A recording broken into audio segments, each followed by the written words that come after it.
You became the first man that made me stop believing in melancholy jazz songs and poems with broken hearts within their verbose sleeves, that feelings like these don't always have to have an ugly morning after and war-torn dignities with all the masochistic sacrifices you've made just to have your civilization of romance home. You've become peace for me.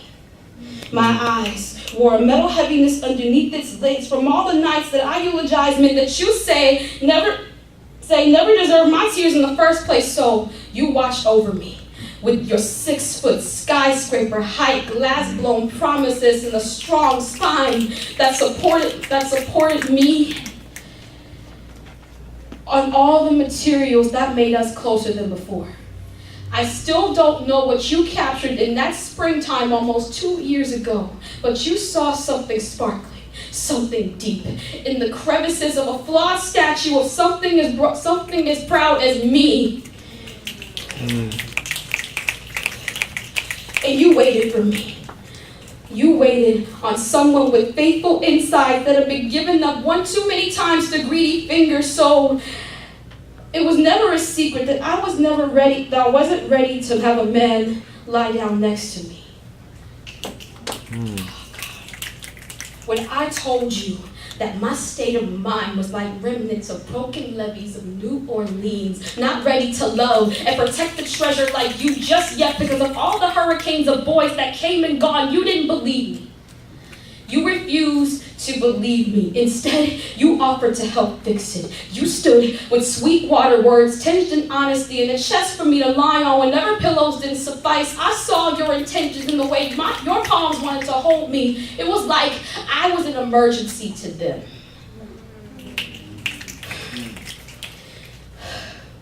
The way your shoulders, the way your hands touched upon my shoulders, they made the goosebumps. They read the goosebumps in my in a braille screaming now. And you subtly followed their directions. I wonder if you came across our future with those hands, because you came across my bitter gaze mid-sentence and made it stammer the first time we kissed like it was a natural reaction. And I felt into blood violet emotions with you. Something like tempos and bass lines of old school neo soul songs from the 90s, something that I hadn't felt in a long, long while. It's been almost 2 years since that moment. A crazy relationship of almost 312 miles separating us, with late night conversations, text messages, and short weekend visits, playing the red chord for our Jericho walls to hold on to. Now, I love you. Past the cliches like rose petals on bedspreads and Hallmark cards being given on Valentine's Day, but deeply in your vulnerability.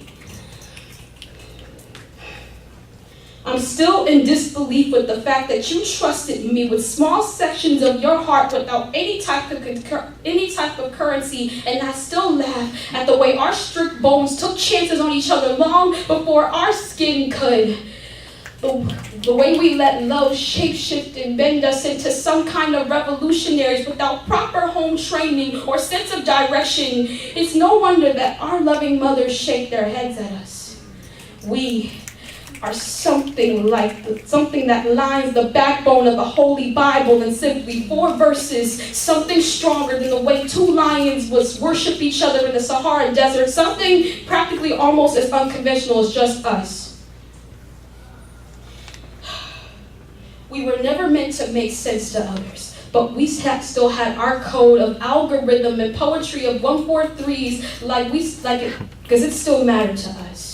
Now, you say you look at me like it was the first day, and I no longer fidget with the possibilities of last minute tip of the tongue stuttering when it comes to you, because your monstrous audacity to cherish the goddess in me has made me want to tell you these words on this stage tonight.